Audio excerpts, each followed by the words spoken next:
Young Red, What it do, bro? What's good, man? we in here. Yeah, finally, man. Man, Yeah, finally. bro. I appreciate you for having me, man. Nah, I appreciate you coming through, bro. Yeah, man. We here, bro. Let's Yeah, talk about man, this this a grassroots platform, man. I'm just starting, basically, I had to revamp my channel. Yeah, you gotta destroy and rebuild sometime, bro. Yeah, You know yeah. what I'm That's saying? basically what I had to do in a It's nutshell. necessary, bro. Everybody done did it. You know what I'm saying? I did it too. Okay, so let's start all the way from the beginning. Where you from? Sunnyside, Texas, man. Small little section called Robinson Edition. 4800, man. Alvin. Go what it is, man. Okay, so explain to me what it was like growing up during those times. Man, you know, over there, you know, growing up with you know, like with the big homies, it wasn't a lot of little niggas over there. It was like old heads, man, bunch of Sunnyside legends and shit like that. Niggas was heavy in the game, Brinkley boys and shit like that, you know. Okay. So, me and the other few niggas from over there, my nigga Keithy Weethy, you know what I'm saying? My nigga Craig, you know what I'm saying? A few other niggas, we just was under the old heads, under the old law, man. We was young. Okay. We grew up fast, but I was the only nigga kind of gravitated to that music.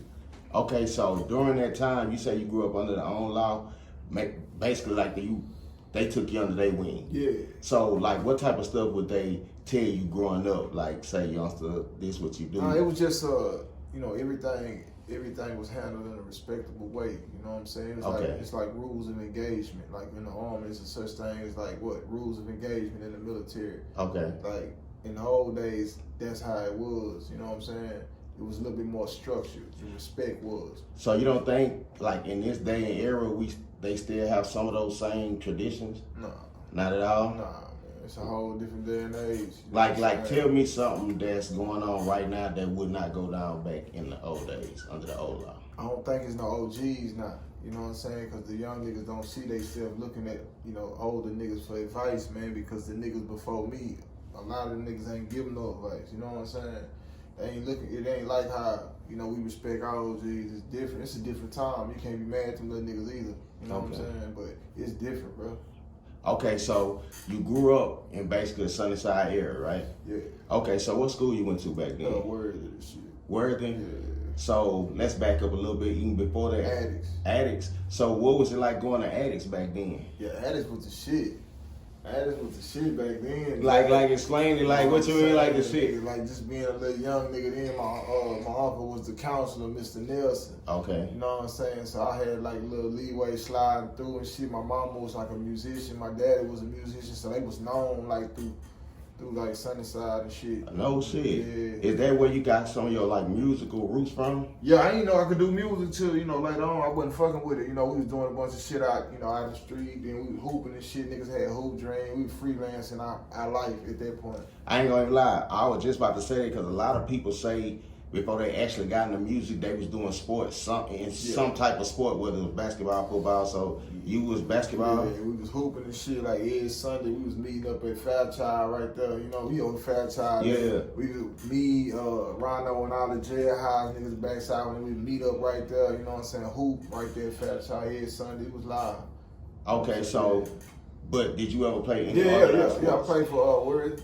No shit. So then, so at that time you was playing sports.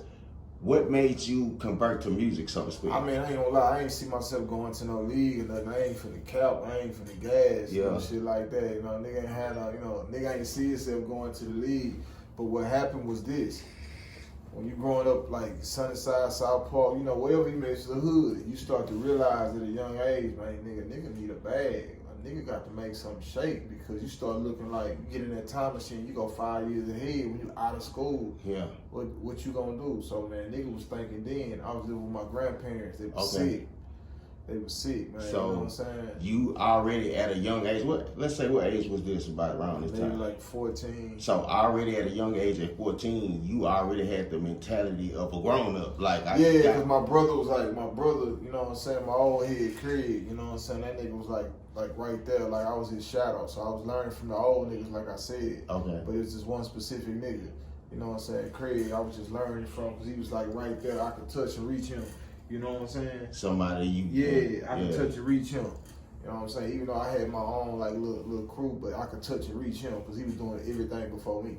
Okay, so you actually was not fucking with music at that time. Nah, Okay, so when did it come? One day, shit, my T lived in New Orleans, you know what I'm saying? She was running some daiquiri shops she had out there. She was owning at the time. Okay. She sent me a karaoke machine to the house, 4814 Avenue. And that motherfucker had a goddamn Nate Dogg song. What's that shit? Never Leave Me Alone or some shit. Yeah, he used to be on the screw tape and shit. And that hoe had an instrument. I rapped on that hoe. And then I came home one day, my brother and them had to screw that shit on. They was on the porch, serving and listening to that shit. And that's how it happened, bro. No shit. Yeah. So when you seen that, you say that's how it happened. Did you actually start writing music then? Yeah, or did you go to the studio? I was in my granny back room just writing raps and shit. And then, like, the first time I actually went to the studio, my nigga Frank White, shout out to my OG Frank White. He was like, he introduced me to Crime Boss. I was like 14 at the time. Crime Boss, they took me to the studio. I did a hook for him. I don't even remember that shit. I don't know what it sounded like, but we did it. And that was the first time I went to the studio. At that time, was Crime Boss kind of at his height of his career? Yeah. So I was a little bitty because I was a kid. Yeah. You know what I'm saying? So, and then a little bit after that, I met Screw.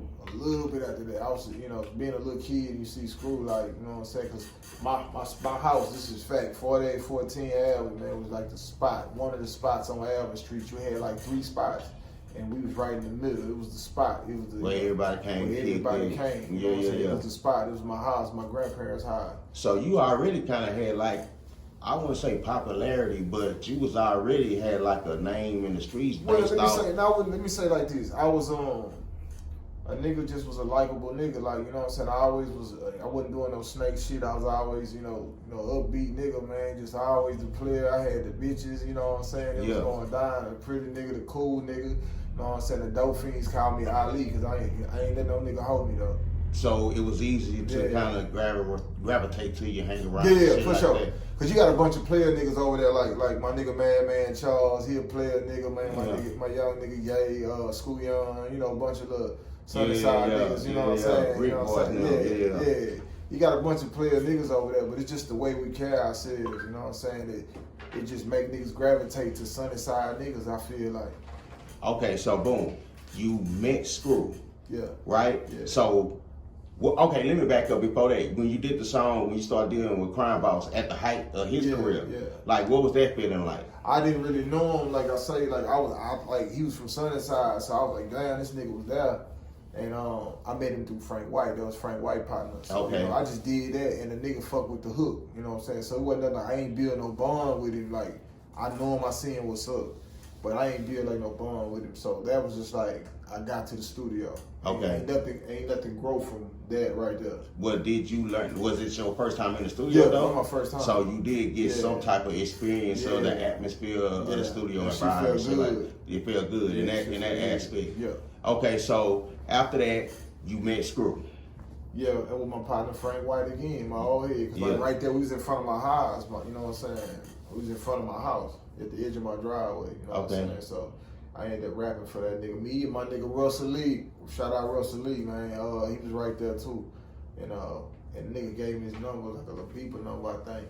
And I put that on my jacket. Oh, this back in the beeper days. It was like right then. Like, you know, you gotta remember I'm 14. Yeah, that's right. So like, I put that on my pocket and got the hoe starched up. I got that hoe somewhere in the picture book, man. That shit was crazy. And then finally when I met Flip, in Worthing, like finally we going out meet Flip, right? Okay. And I did a talent show and I lost.